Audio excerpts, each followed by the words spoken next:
Craftsman Days are here at Lowe's with big savings on the tools you need. Right now, get a free select tool when you buy the Craftsman V20 2-pack battery kit. Whether it's the backyard, the bathroom, or beyond, Craftsman has the tools to help you power through and get the project done right. Because DIYing is unpredictable, but your tools shouldn't be. Shop Craftsman at Lowe's today. Valid through 6/18 while supplies last. Selection varies by location. Nats Chat is brought to you by Walters. Are you ready for some football? Well, Walters is, and Walters has all of the games for you all weekend long. Reservations are limited and can be found on all Walters social media channels. Walk-ins will also be available, but will be on a first-come, first-served basis. So don't get left out and make your reservation today. Here's the set of the pitch. Swing and a miss. Struck him out. Running the fastball in on Hilliard. So Espino tied him up even though it was 88 miles an hour. Again, you throw him enough off speed. The idea is to make that 88 to 90 mile an hour fastball look that much faster. And it's worked most of the day for him. Hilliard way late on that pitch. Tying his career high with 7 strikeouts, 6 of the Ks on fastballs. And most of them have been elevated fastballs.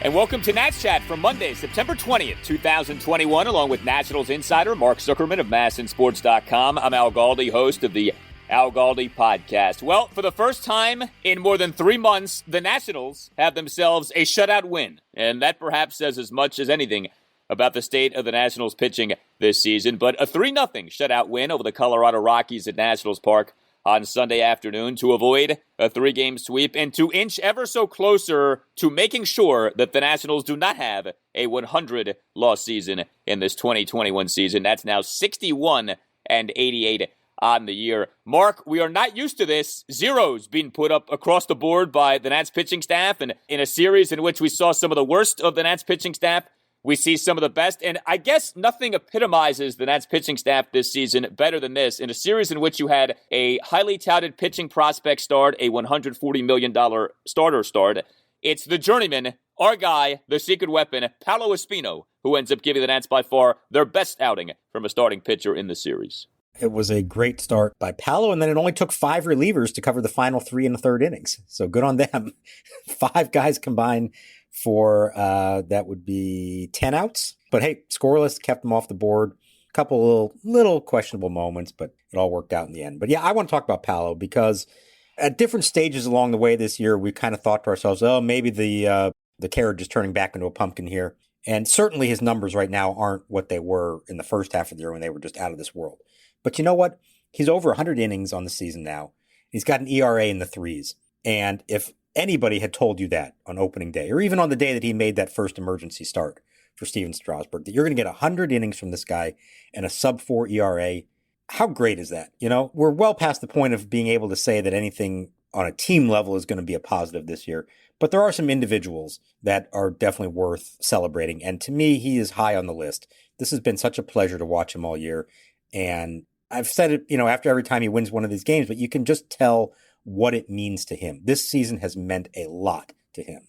5 2/3 scoreless innings on Sunday afternoon for our guy Paolo. 7 strikeouts versus 3 walks. He gave up just 3 hits, a double and 2 singles. Didn't necessarily throw a lot of strikes. Wasn't necessarily pitch efficient. 52 strikes versus 39 balls on 91 pitches. But he was effective. I mean, the run prevention, it was there. You mentioned the ERA. It is down to 3.94 over 102 2/3 innings this season. That covers 33 games, including 17 starts. Here's all you need to know. There are 2 pitchers who have an ERA under 4 over at least 75 innings for the Nationals this season. Those 2 pitchers, Max Scherzer and Paolo Espino.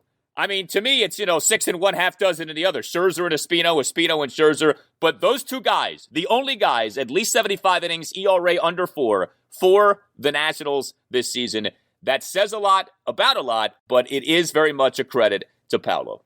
Just like they all drew it up at the start of the year. This is exactly who we expected to do this for them. Hey, I'll tell you what, to me, the impressive thing in this one was the 7 strikeouts. That matched a career high, and he got them early. He had chances for number 8 to set a new career high and couldn't get there. But what struck me about it was 6 of the 7 came on fastballs. And this is a guy who throws 88 to 90 with his fastball, and he's able to finish off hitters with it. And it's a testament to his ability to locate it where he needs to, but also, as he pointed out, because his off-speed stuff is so effective and hitters are generally looking for that, especially with 2 strikes, it allows him to then kind of sneak some fastballs in there with 2 strikes and catch him off guard. And all of a sudden, an 89-mile-an-hour heater looks a lot harder than that to some of these guys. I mean, he made some pretty good hitters look bad up there. Charlie Blackmon, Trevor Story, those were impressive head-to-head encounters for Espino. And afterwards, he was saying that one of the things that for example, my dad will ask me, hey, what do you think your goals are now for the end of the season? So one of the things that I told him was like, I wanted to throw over 100 innings. And I was able to do it. And the other one that I told him was like, I hope I can get to 100 strikeouts. So those are, things that, I do want it to try to get over it. So those are little things that talking to, close people. But yeah, there is very special that I was able to throw over 100 innings. That was one of my things that I wanted to do. You know what? He's got 90 and he's got 2 more starts. So he's got a real shot at that. So good on him. We think of him as this control artist, pitch to contact guy, but he's striking out hitters at a decent rate and is doing it despite a fastball that barely hits 90 miles an hour. Yeah, 789 strikeouts per 9 innings, which, these days isn't special, but by Paolo standards, that's not bad. I mean, again, like you said, he's not known to be a strikeout pitcher. So to be right around 8 strikeouts per 9 innings, to be flirting with a strikeout per inning, that's pretty good. That's not bad at all. That plays. And, as we have these conversations now about, well, what does this mean for next season? What does that mean for next season? Is it possible that Paolo Espino is securing himself a spot in the Nats rotation for next season? Is it possible that, look, we know the Nats need a lot of work when it comes to the pitching, but we also know that you're not just going to get a bunch of new pitchers across the board for next year. Like, decent number of these guys will be back, if for no other reason than they have to be back. Could it be that the Nationals can at least pencil in Paolo in the rotation for next year? Or do you not think that Mike Rizzo would approach things that way? It's a good question. I mean, he certainly has earned it more than some others who are going to be in the mix for it. The issue is going to be, the pedigree of what he is and what he's supposed to be. And in a way, his versatility may be to his detriment in that, where you see a guy who has had success in a variety of roles. And I think, in a perfect world, he would be able to do that and be a swing man and sometimes long reliever and occasional spot starter and pitch multiple innings out of the bullpen, whatever it is that you need. I think that's a really valuable thing to have, as we've discussed.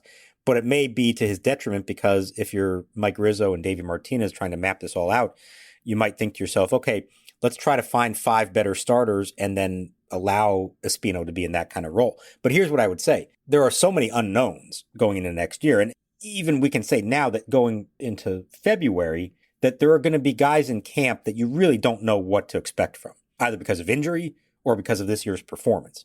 So Paolo Espino is going to be there, and they're going to prepare him as though he needs to start. And it would not surprise me at all if you get to the end of March, and either because others are hurt or others have not performed the way you want, they end up saying, you know what, you're in our rotation. That may not be their perfect plan. They may ideally hope that there are 5 better options, and he's a swing man for them next year. But given how many things have to go right, it would not surprise me at all if he ends up as one of the 5. Yeah, I mean, if what Davey Martinez said a few days ago is true and that the plans for next season are a healthy Strasburg and rehabbing Corbin, and once again, good luck with all that, you better have a Paolo Espino waiting in the wings. And so, yeah, maybe he's your Strasburg insurance, maybe he's your Corbin insurance, maybe he's just your insurance, period. He's your 6th starter, and as soon as you need a new starter for the rotation, he's the guy you go to, which is not a bad way to approach things. Paolo Espino, age 34 season. We've talked about this in the past, but understand, not eligible for free agency until 2027, his age 40 season. I hope like heck he pitches until then, just so we can say, what are we going to do about Paolo? He's going into free agency. He's turning 40. How do we handle this? I can't wait for that. We built up for years to the Bryce Harper, Manny Machado free agencies. I want to start a build-up now to the Paolo Espino free agency for that 2027 season. Yeah, I mean, the writers in New York are just frothing at the mouth to get him into pinstripes here someday. And we're going to get to that 2026 season. And boy, if the team's not in contention, we're going to be hearing about they may have to sell Paolo at the trade deadline. And you just hope you can get some decent prospects for him. It's going to happen. I think it's inevitable that he is the next big free agent that the Lerners are going to have to try to lock up. Maybe you make him a big offer, see if he'll take it, but chances are he's going to be tempted by free agency at age 40 and really want to see what the market has out there for him. That's the thing. I mean, people talk about you got to lock up Soto. You got to lock up Espino, all right? I mean, come on. I mean, he's not arbitration eligible until 2024, his age 37 season. He's not even starting on arbitration for another few years. Like, this is absurd, the contractual scenario that this guy is in. But again, it's a credit to him, a 10th round pick in 2006, and it's really not until this season that he finally breaks through and is a legitimate major leaguer and does a good job against a Rockies lineup that we know can hit. Ask Josiah Gray, ask Patrick Corbin. Like, I take nothing away from what he did on Sunday afternoon. And I tell you what, this bullpen, which we know is not good, ends up actually being quite good over the final 2 games of this series. If nothing else, it's nice for the bullpen to be able to breathe a little bit over these last 2 games in terms of having outings that you can take some pride in. The Nationals, we know the bullpen was not good in the 9-8 loss on Friday night, but Ryan Harper and Sean Nolan in the 6-0 loss on Saturday, 5 scoreless innings, and then 5 Nats relievers in this 3-0 win on Sunday afternoon combined for 3 1/3 scoreless innings. Austin Voth, Tanner Rainey, Mason Thompson, Andres Machado, and Kyle Finnegan. So, Finnegan, I guess, is the headline guy just because he'd been so bad in each of his previous 2 outings. He walks the leadoff man to begin that top of the 9th inning. You say to yourself, oh gosh, here we go again. Leadoff 5-pitch walk of Ryan McMahon. But ultimately, you get a scoreless top of the 9th from Kyle. So good to see that. But I guess the best performance, well, I don't guess, I know the best performance of these relievers was Tanner Rainey, who looked awesome in his return to the majors. A perfect top of the 7th inning with 3 strikeouts. Rainey kicks and fires. Check swing, ball in the dirt. They appeal. Strike 3, says the umpire, David Rackley. Ruiz picks it up. He'll tag Welker. And Tanner Rainey impressively strikes out the side. Hilliard, Nunez, and Welker all strike out against Tanner Rainey in the top of the 7th inning. So the Nats recalled Rainey from AAA Rochester on Saturday. He had been at Rochester since August 1st. He ended up spending more than a month and a half at AAA. Remember, he had had a mess of a season prior to that demotion to AAA on August 1st, an ERA of 7.20 over 25 innings, 5 home runs allowed over the 25 innings at the major league level this season. I know it's one outing. You can't sit here and say Tanner Rainey's been fixed, but that's the Tanner Rainey we saw last season. He looked great in this game on Sunday. Yeah, I think that was the highlight from the bullpen performance, even more than Finnegan. I get it because it's the 9th inning and he had a couple blown saves, that was an important bounce back for him. But to me, Rainey was the story there. And yeah, you can say, well, this is just one outing and don't read too much into it. But here's the interesting thing. His last 3 appearances in Rochester, and that's all over the last week, 3 perfect innings, 3 strikeouts in each case. So if you want to combine it all into 1 week, and I get that it's not the same thing when you're facing AAA hitters, but over the last week, Tanner Rainey has faced 12 batters and struck them all out. So that's not nothing, okay? Now, I don't know what it means for his next time out, but he said that this, in his mind, felt like a continuation of what he was doing there. He really worked hard at, as he described it, syncing up his body, getting his timing right, staying back a little bit more on his leg before releasing the pitch. And you could see, I mean, the stuff was electric. He was throwing strikes, 11 of 13 pitches for strikes. That's fantastic for him. You can strike out the side, but sometimes it takes you 20 pitches and you're going to a full count on everyone. No, that wasn't the case here. He was getting ahead. He was keeping it in the strike zone. He's throwing 96, 97 under control with a pretty good slider as well. I would not be surprised if we see him in a save situation before the season is over. Let's see how this all goes. But I know they would love for him to get a confidence boost going into the winter. And as much as Finnegan has had to work, and like we said the other day, for the most part, been very good, probably getting worn down here a little bit, I would not be surprised at all if they find an opportunity to give Finnegan a day off and let Rainey try to close a game. Yeah, I mean, let's be honest. Rainey profiles much more as a closer than Finnegan does. I mean, Rainey's got elite level stuff when he's on. He's a tremendous strikeout pitcher when he's on. It's that last part of things when he's on that, is the issue and has been the issue this season. But he was excellent last season, and I mean, we had the conversation going into this season of if Brad Hand falters, Rainey would be kind of an obvious guy to go to as your closer. Hudson as well, but Tanner Rainey has that kind of stuff. So good to see it. we know how it is with these relievers. They can look great one game and terrible the next, so I just don't know how you can feel great about anybody. But if you're coming off having spent a month and a half at AAA to get your act together, this is what you want to see. I mean, he looked really good on Sunday, so good for him. I mean, you feel good for him. It's not been a good season for him. As we know, he comes through, he gets the job done, and the Nationals bullpen over these final 2 games does do a good job, so good job. We kill him when things don't go well, so let's praise him when things do well. I do want to ask you about this. So Mason Thompson in the top of the 8th, he gets 2 outs, but he also gives up 2 hits, although there's a lot of bad luck involved with this stuff. The second hit was an infield single, but the first hit, 2-out double by Charlie Blackmon, on which Yadiel Hernandez failed to make a running catch in shallow left center. Weird play, Nats run a shift. No infielders went out to try to get the ball. Now the pitch swung on. Blackmon hits it high in the air. Shallow left center field. Thomas and Hernandez both coming in. The left fielder Hernandez can't get there. Picked up by Thomas. Runner trying for second. The throw there is high and not in time. And Blackmon into second base. But Lane Thomas, as a center fielder, didn't take charge at all and left it up to poor Yadiel, who's, not exactly known as a great glove man, to try to come charging in to make the catch. You're there live, so you get a different perspective on things. What did you see on that play? Because it seemed, watching it on TV, Lane Thomas should have taken charge. He's the patrolman, he's a center fielder, and he kind of left it up to Yadiel to make the play. I agree. I think in the end, based on who was there, I thought Thomas should have taken charge out of the 2 of them. But watching it live from high up in the press box, my first thought was, where's an infielder? Where's Escobar? Now, they were in a shift, so he wasn't in a perfect position like where you would normally be. But I watched on the replay of it that had a wide angle. He didn't even break back when the ball went in the air. So I don't know if that's like his assignment when you're shifted like that, is don't even bother trying for it, or if he just didn't think it had any chance of being anywhere close to him. But where that ball landed, that's typically where you'd see a shortstop camped underneath it, at least if he's playing semi-close to his regular position. But yeah, we've seen what Yadiel Hernandez is in the outfield. We know that he's out there because he's a hitter. We've also seen the last couple of days, by the way, Davey put Stevenson in for defense late. So that tells you everything you need to know about that, because Davey hasn't done that a lot anywhere in the field, and that one he has done. But yeah, if you're a center fielder and you know who your left fielder is, and for whatever reason, because of their alignment, you didn't think the shortstop was going to be in play at all, that is one that you take charge and try to take it from him. And that was unfortunate. And because of that, and then it was a little dribbler to third that Kieboom couldn't get the throw off in time. I was kind of surprised that he pulled Thompson. I thought, what's the harm in giving him a chance to finish it out? But he liked Machado. Machado got the job done. It was a nice finish it off for the strikeout. So it all worked out in the end. But like I was joking before, if you need 5 relievers to get 10 outs, and we're not in a highly competitive, we're matching up left and right all over the place here. These are all right-handers. You'd like to do that on fewer than 5 relievers, I would think. Yeah, Machado looked great. Struck out C.J. Cron on 3 pitches. But no doubt, you could argue with some of these guys, leave them in.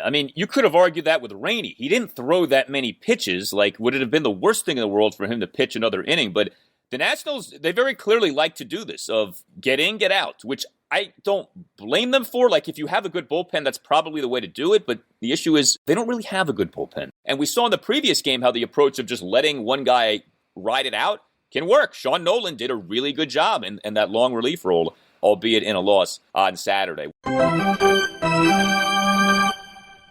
Are you a law firm partner looking for a better situation for your practice and a blockbuster contract worthy of Juan Soto? If so, you should call Mason Kalfas of Zenith Legal in Washington, D.C. He works with law firms and lawyers on finding the perfect match. No platoons, just superstars. Some lawyers switch firms because of conflict. Some lawyers switch firms for a better platform for their practice. And some lawyers switch firms for more money. You need the Scott Boras of legal headhunters working for you, and that's Mason. Mason will work with you to find a better fit for your practice and ultimately the best deal for you and your entire team. Call him today at 202-486-3535 or check out his website, zenithlegal.com. This is an unprecedented time in the legal market, and many top firms are looking to expand. Call Mason today. Zenith Legal also works with associates and distinguishes itself on personal service. Zenith Legal doesn't just spam resumes out to law firms. Zenith Legal talks to the right people and gets your resume in front of the decision makers who matter. Whether you are a Rainmaker partner or a mid-level associate, give Mason Kalfas at Zenith Legal a call today to accelerate your career. Call today, 202-486-3535. 3-5. Gray kicks and throws, and a swing and a long drive right center field. Soto crushes this one. Way back there it goes, and it's long, long gone. It just misses the second deck to the left. A tape measure home run by Juan Soto, number 26 on the season. This ended up being a pretty unremarkable series for the Nationals offensively. We've had a bunch of series lately where, a bunch of guys have done well. Didn't really have that in this series, but you did have a few guys who did quite well. And leading the list, of course, is the best hitter on the planet, Juan Soto, who only gets on base one time on Sunday afternoon. Geez, what's wrong with him? But the one time was a big time, a mammoth solo home run. Juan Soto in the bottom of the third, a two-out solo shot off Rockies starting pitcher Jon Gray on a moonshot to center field for a 2-0 Nats lead. The home run going a projected 454 feet per Statcast. He's had a few of these here lately in terms of these blasts. That's one of the bigger ones he's had this season. That was an impressive visual. Him just skyrocketing that baseball off Jon Gray to give the Nats the 2-0 lead. So Dan Kolko tweeted this, and I had the same thought at the time watching it. We don't ever remember seeing anybody hit a ball to where that one landed. Doesn't mean it's the longest home run. But if you can picture Nationals Park, deep right center field, you have the lower deck, and then the second deck goes right above it. And at that back corner, there's a little bit of a landing area. It's for a long time, they had the All-Star Game logo hanging up over there, even years after the All-Star Game for some reason. And I thought for a second the ball was actually going to reach that concourse there in that landing area. It didn't quite. It hit one of the last rows of the stands and then came back bouncing forward. But I can't remember, Dan couldn't remember anybody hitting a ball there in a game. That is a titanic blast at 454 feet. And just, I don't know how to explain it, but just the sound, just the everything about it off the bat, you didn't even have to really watch the flight of the ball. You just knew that was a really good one for him. And 26 on the year, it very briefly put him in the lead for the batting title by percentage points over Trey Turner. He's now back a point down. Turner, as we're recording this, is at 316. Soto and Bryce both at 315. But it put him in the lead at the moment. His OPS is 990. He's got a shot at 1,000 OPS. If you had said that at the All-Star break, we never would have believed that. He's going to end up having really a Juan Soto style year. And when we look back on it years from now, you're never going to fully appreciate the path that it took him to get there. His second half has just been off the charts good. Yeah, so you mentioned the batting average, the slugging percentage for Juan Soto, 531 now on the year. The major league leading on base percentage, 459 on the year. I think it's funny that his batting average goes down with what he does on Sunday because he only goes 1 for 4. Some might say that's an indictment of batting average as a statistic. He hits his great home run and the batting average goes down because batting average counts a bunt single the same way batting average counts a home run, but I digress. But Juan Soto continues just to do so well. He, in this series, goes 3 for 9 with a homer, a double, a single, and 4 walks. So he gets on base 7 times over the 3 games, and you just continue to be impressed by him. It's one of these grooves. Look, we know he's capable of this. We've seen him do this. But I don't want to ever take it for granted. It really is impressive how every game he brings it, every game he does something we end up talking about on this podcast. And even in this lost season, I remember after the sell-off, there was some talk of, maybe Soto is not disengaged, but, you kind of lose some of the motivation and you're kind of down on, the state of the season and the state of the franchise. And you don't get any sense like that. I mean, he seems to be his usual jovial self. He's obviously his usual productive self. And he's really turned it up a notch over the last, month or so. It's really been remarkable how he and the rest of this offense, I know this wasn't necessarily a great series, but it's all done well. This has been a really good run for all these guys. So all credit to him. And Josh Bell ends up having another productive game on Sunday and another productive series for him. Bell gets on base 4 times on Sunday afternoon, 2 for 2 with 2 singles and 2 walks. Josh in the Nats 1-run first, a 2-out 6-pitch walk, despite having been down in the count at 1.12. Bottom of the third, a 2-out 5-pitch walk. In the Nats 1-run 6, Bell, a leadoff single. And then Bell in the bottom of the 8th, a leadoff single on a 1-2 pitch. Does get thrown out at second base and trying to stretch the hit into a double. He gave us the patented Josh Bell slide, which is more like a belly flop, but that's okay. Gets tagged out, but that's fine. On base 4 times in the game. Was that long ago, we made a big deal out of Josh Bell's OPS for the season, getting to 800. That's now at 828 on the year. I mean, what a job by Josh. He in the series only starts 2 games, but he goes 3 for 6 with 3 singles and 3 walks in the series. Your 2 best hitters on the Nationals, Soto and Bell, have been your 2 most productive guys for weeks now. Yeah, and I think they go hand in hand. I think they have made a difference that, Soto got pitched to all 4 at-bats in this game. And at least some of that, I have to believe, is that there's some respect for Josh Bell hitting behind him. You're not just going to give Juan Soto free passes. Now, obviously, if he comes up with runners on second and third and 2 outs, yeah, you're going to intentionally walk him. But there were none of those like, oh, hey, we're just not going to let Juan Soto beat us no matter what. We're going to pitch around him and take our chances with Josh Bell. No, that didn't happen at all here. And I think in part it's because of what Bell has become. And we just talked about Soto's season numbers. Okay, Bell, he's now at 259 average, so almost up to 260, 339 on base, so almost 340, 489 slugging. He could very easily, before this is all said and done, finish with 260, 340, and 500. And I think everybody would absolutely take that from you. And the other stat I just noticed as I'm looking through his stat line, he's got 91 strikeouts on the year. And that's, honestly, for a guy like him, that's not that high of a total. If he ends up like right around 100 strikeouts for what we picture like this big free swinging slugger, that's not a high total in today's game. In 2021, that's not bad at all. Again, the numbers at the end are going to make you think that he had a very consistent, good quality season. You're never going to realize how it started to get to this finish point. Yeah, the Nationals actually aren't that bad in terms of guys who strike out a lot, especially since trading away Kyle Schwarber. Like, he was a big strikeout guy. I mean, Victor Robles was a big strikeout guy, but he's obviously not with the team at the major league level at this point. Zimmerman has struck out a decent amount, but otherwise, the Nats are pretty good at having guys who don't strike out all that much, and I think Josh Bell largely fits into that mold. Luis Garcia did not have a big series, but he did have a big hit in the game on Sunday afternoon. RBI single. Garcia and the Nats 1-run 6, a 2-out RBI single to right field for a 3-0 Nats lead. I know you've noted this. Garcia really is just destroying left-handed pitching. And this is kind of funny because the Rockies brought in a lefty reliever, Lucas Gilbreth. So he just comes into the game, faces Garcia. I don't know, maybe somebody needs to tell Bud Black about the Luis Garcia splits. Luis Garcia gets that single. He now this season has an OPS of 909 versus lefties as compared to an OPS of 573 versus righties. Like, Luis Garcia is an entirely different hitter against left-handed pitching as compared to against right-handed pitching. He's hitting 346 now off of them and slugging 538. That's remarkable for a 21-year-old left-handed hitter.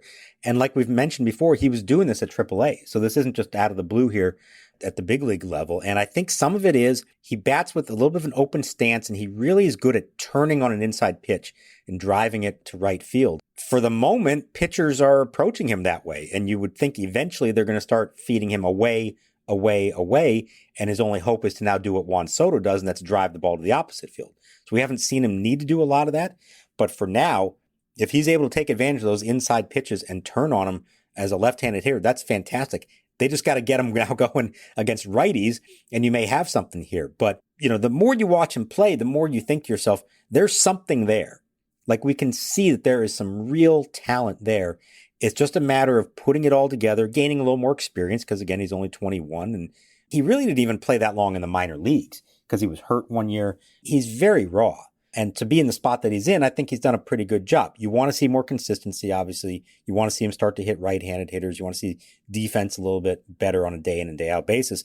But there is something there. I don't know what he's going to end up becoming, but there's enough there that makes you say you want to keep seeing more of him, as opposed to some of the others who I think we're starting to maybe sense that there's not as much there as we hoped there would be. Well, and that may be a segue to what I was going to get to next, or maybe it's just a giant coincidence, but Carter Kieboom is back to really scuffling. Carter Kieboom on Sunday afternoon had a rough day at the plate, so he ends up going in the game 0 for 4 with 2 strikeouts and leaves 6 men on base. Carter in the series, he remains an Nats everyday third baseman. He was a Nats starting third baseman in all 3 games in the series. He goes 1 for 12 with a single. Carter's OPS for the season has declined by 122 points since the start of games on September 5th. His OPS has plummeted big time this month. This has not been a good month of September for Carter. Now, he did make a nice defensive play in the game on Sunday. We beat him up when he struggles defensively, so I do want to give him credit for this.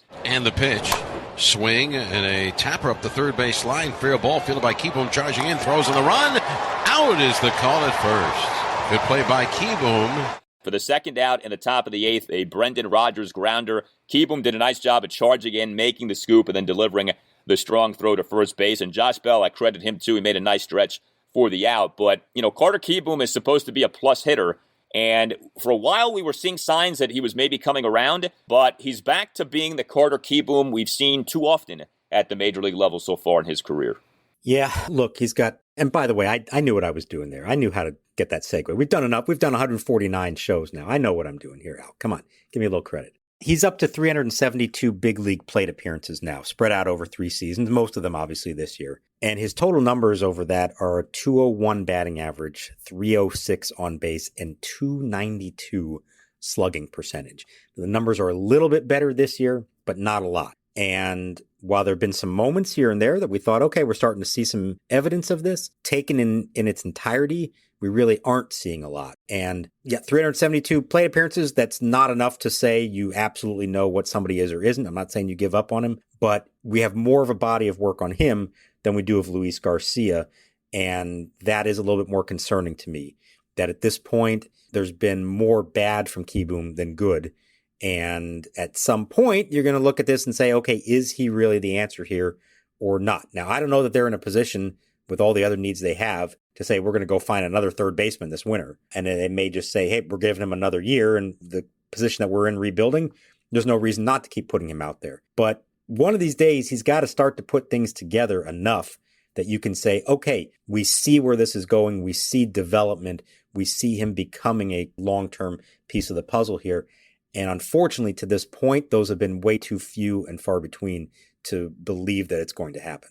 You can always email the Nats Chat Podcast, natschatpodcast@gmail.com. Brian McLaughlin wrote us, after filling the desperate need for pitching, well, that's debatable whether they filled it, but I get what you're saying. Looks like third base needs to be a priority, and he outlined some of the numbers that you just laid out about Carter Kieboom. I mean, with Kieboom, I give the Nats credit. They have done the thing with him that, I wanted them to do with Victor Robles, and they didn't do.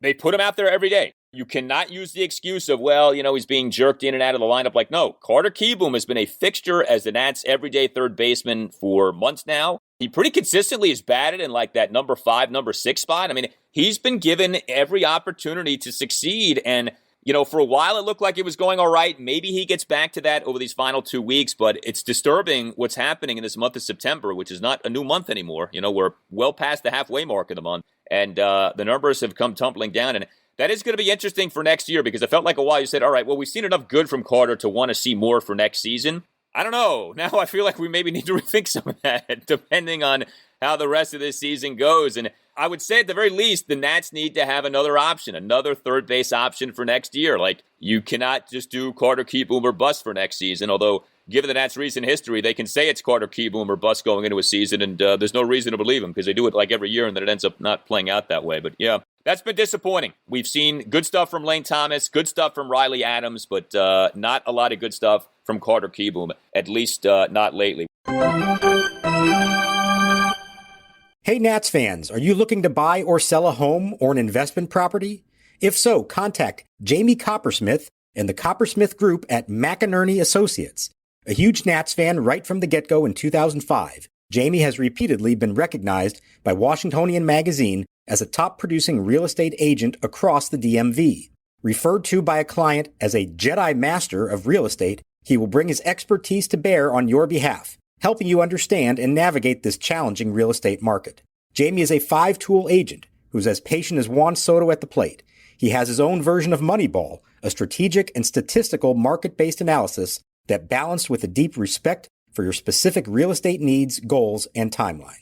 So, whether buying or selling, call Jamie Coppersmith today at 202-525-7471 or visit his website at thecoppersmithgroup.com. That's Coppersmith with a K. Nats Chat is sponsored by Silver Branch Brewing Company, located in downtown Silver Spring, only a 1-minute walk from the Silver Spring Metro station. Silver Branch is a perfect jumping-off point to Metro down to the game. Park at the Cameron Street parking lot and meet up with friends for a beer and a bite to eat before metroing down. You can also get Silver Branch beer at Nationals Park. Beyond the Gnome World, one of Silver Branch's 4 flagship beers, is available at District Drafts at Section 223. Brewed to be light and refreshing, Beyond the Gnome World won a gold medal for the Saison beer style at the Great American Beer Festival last year. Beyond the Gnome World is deliciously dry and thirst-quenching and the perfect beer for hot summertime ball games. You may not be familiar with Saison, but take our word for it, baseball season is the perfect season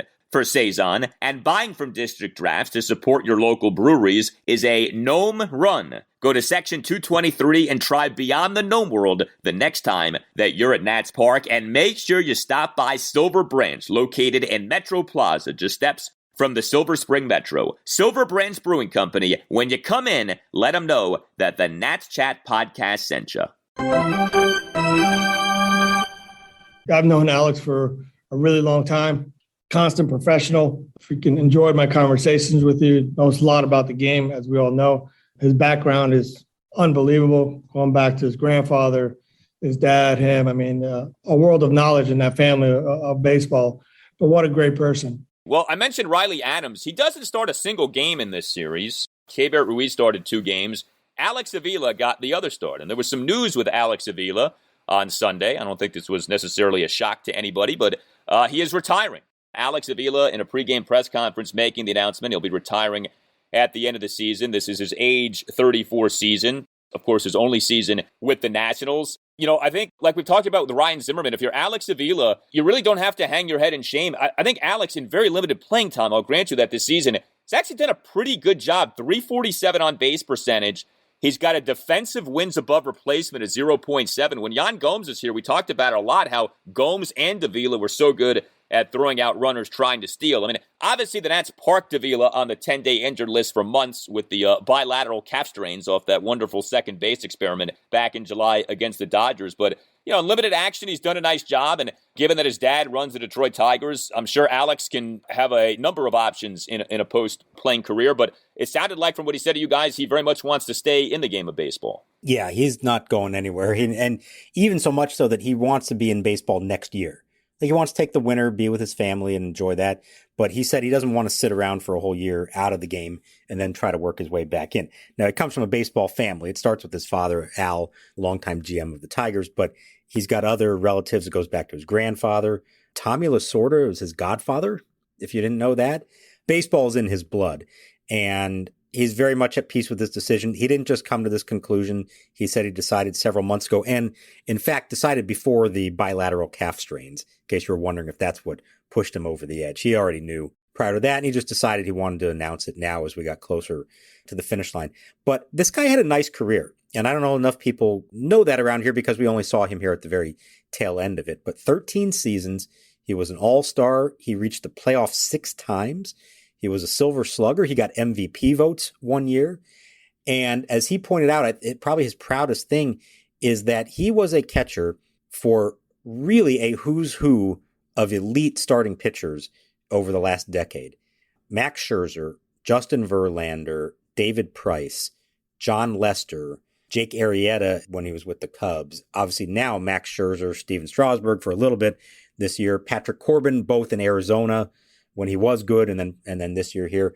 Just as a guy who caught in the World Series. Paolo Espino, of course, as Tim Shovers points out to me. I mean, that might be number 1 on the list. This is a guy who had a very good career and was on some really good teams, caught in a World Series, and his only regret, as a lot of the guys from those Tigers teams of the 2011 to 14 era would say, is that they never got to win a World Series. And Max Scherzer and Anibal Sanchez did get to do that in 2019. And I'm sure for Alex, it was a little bit tough watching them do that, knowing how much he wished he was part of that team. But he leaves with his head high. It was a disappointing season, obviously, for him. But everyone around here really liked him. Even while he was hurt, he was a good influence on the young guys and even on the veterans as well. And there's no doubt he's going to be in baseball for a long time in some capacity. Yeah, and he got to play second base, which he had never done in his major league career. The other thing with Alex Avila is he got traded by his dad, which is one of the more unique things you'll ever see. He got signed by the Detroit Tigers in the 2016-2017 offseason and then got dealt by the Tigers in the summer of 2017. That's got to be such a weird deal as a dad that you have your son on the team. I mean, I can't imagine that that's a great setup because, I mean, obviously it's like ripe with conflicts of interest. And so I don't know if he got traded because of that. Like his pops was like, all right, this isn't a good deal. Or if his pops was like, no, this is a great baseball deal. Get this Avila kid out of here because we can do better than him. But that is really funny that his dad traded him in the summer of 2017. And I brought it up to him today, and he laughed. He said he thought personally that's the best trade his dad ever made. and I don't think he was entirely joking. I think he actually felt it was a smart move. And as tough as that would have to be, that maybe, and I believe this, so it was July 31st, 2017. It was Avila and Justin Wilson to the Cubs for Heimer Candelario and Isaac Paredes. And I believe this was at the point that the Tigers did finally realize that they were no longer going to be contenders and decided to tear it down. And the Cubs were at that point still contenders. And so they made the trade. I almost feel like if he hadn't traded him, you'd have less respect for Al Avila as a GM, because if you're really going to do the job the right way, you can't play favorites. You can't say, oh, well, my son's on the team, I don't want to trade him. No, that was the smart baseball move to make. And I think Alex appreciated and respected him for it. I just want to know, I didn't ask him this part, like, was he in on the conversations all along? Or was it all of a sudden, hey, son, come in here, I got to tell you something. You've been traded. I have no idea. That would be fascinating to me to find that one out. Well, and what if Alex had stayed on the Tigers for a while and you have to negotiate a contract with him? I mean, how would that have gone? That as a GM, you're negotiating with your son's agent? Like, I don't know. That just does not seem like a healthy situation. So probably for the best that happened. But yeah, I would think too, if Alex wants, he could even get into broadcasting. He's a pretty good talker, smart guy. You know, most of these catchers, very cerebral, like, so they think the game through in a way that maybe others do not. So, he's going to have a lot of options, whatever he wants to do, you would think. Yeah, if he does do that, I agree he'd be good at it. He's going to have to pick up the pace a little. He's a very slow talker. Bit of a slow talker, Al. As long as he's not a close talker. Better than a close talker and better than a low talker. Or else, next thing you know, his broadcast partner's wearing a puffy shirt on the air. Then you got a real problem. Why are you wearing this now? Why am I wearing it now? I'll tell you why I'm wearing it now. Because the low talker asked me to, that's why. And I said yes. Do you know why? Because I couldn't hear her. When did she ask you this? When we were at dinner when Kramer went to the bathroom. I didn't hear anything. No, of course not! Nobody hears anything when this woman speaks. Well, Nationals up next for them is a 10-game road trip and then a season-ending home series against the Boston Red Sox. So we are down now to one more series at Nationals Park, and that's it. Man, the season, I mean, look, I was going to say it flies by. It doesn't. I mean, it is a lengthy season, but interesting piece. I don't know if you caught this in a post by Barry's Verluga about the challenges for the Nationals moving forward in terms of trying to draw at Nationals Park. We have these announced attendances for games, and then we have the actual attendance at these games. And lately, it sure seems like the number of people at Nationals Park do not match up to the announced attendance at Nationals Park. But being there, what are you gathering? What are you observing in terms of these crowds, especially for this series that we just had against the Rockies? I actually thought the weekend crowds were not bad. They announced 26 today, and obviously there weren't 26 in the park. But that didn't feel egregious to me. I'm willing to believe that 26,000 people bought tickets for this game and something in the 22, 23 range were actually here. I could see that. The previous series against the Marlins, it was maybe a little more notable that it felt like a lot less. Like they were putting numbers out there that sounded a lot more than what were there. But I think we have to admit that there's probably a lot of people, season ticket holders, who've just decided they aren't going to come to every game at this point and probably having a tough time selling them on the secondary market as well. So, you understand that. In all honesty, I actually have been more impressed with the crowd since the trade-off than what it might have been otherwise. In the situation that they are in, you could have easily seen it fall off a cliff, and you're playing games in front of crowds under 10,000. They still have never drawn less than 10,999 in the history of Nationals Park, and that's all the way back in 2010. So this year, I think the lowest was around 12,000, at least announced. And over the last week, not too bad, actually. Now, next year, I think that's the key. We've talked about how it's always a domino effect. It's the year after. And I'm sure the season ticket base is going to go down next year because of the state of the team, whereas this year there are probably more people excited to hang on to their season tickets coming off the World Series. So that's going to be the challenge next year and moving forward, where you are going to have to start seeing some better competitive baseball some more bright signs of the future to get the attendance back up. But as a wise man named Stan Kasten said many years ago, we'll get the attendance we deserve. And I think that pretty much applies. In most cases, there are a few towns where that may not be true. There are some towns that are going to draw no matter how bad the team is. And there are some towns that are never going to draw no matter how good the team is. But I think in D.C., we've seen, for the most part, they get the attendance that they deserve. Yeah, and if you're looking around baseball, I mean, the attendance numbers are not great in a lot of areas. And in some areas, they're brutally bad. I mean, look up some of the Orioles' attendance numbers over these last few weeks. I did think the crowd for that Game 3 against the Marlins this week, that was pretty brutal. That looked like there were about 15 people in the ballpark that day. That was that Wednesday afternoon game. But by and large, I don't think the crowds have been that bad. I think at times the crowds have actually been fairly loud. When the fireworks got canceled the other night, there was actually a pretty loud boo. I mean, so I think all things considered, you're right. It could be a lot worse. And the Nationals, by and large, have been a pretty good drawing team during this run of success. Like, they've been one of the better attendance drawing teams in baseball. So I think that's a credit to Washington, D.C. as a baseball city, and will be interesting to see what the crowds end up being for next year. Obviously, you have the pandemic still going on as well. I don't think that the pandemic is nearly the deterrent that it has been. I think at this point for, not everybody, but for a lot of people, if you want to go to games, you go to games. I mean, if you've been watching college football, you see plenty of people at these games, NFL games, same kind of thing. So I think if you're good, people will show up, but you got to be good. You got to give people a reason to show up, and next season will be a test. The one caveat to that I would put, because I have heard this from a good number of parents, is there are still families that are hesitant until their kids are vaccinated. And that's one thing we kind of overlook maybe at times. Hopefully that's coming soon. And by next spring, that's not an issue anymore. And it'll be interesting to see if there are more kids and more families around. That's the one remaining hang up, I think, for some fans. If you are a family with kids under 12, there's still some hesitancy to come to ball games.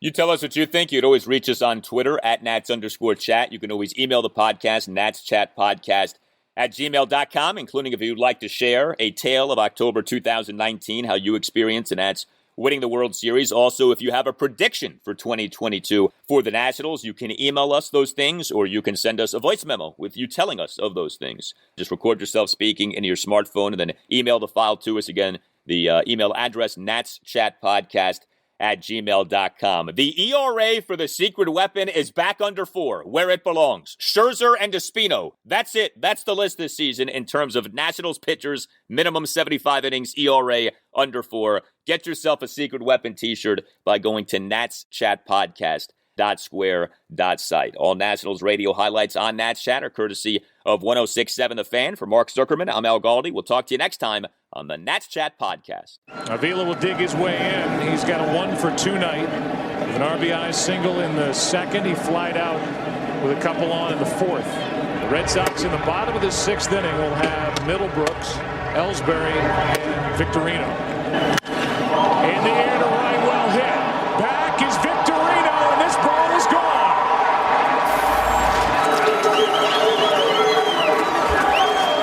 It's a 4-run inning, and it's a 5-0 Tiger lead as Avila goes deep to right.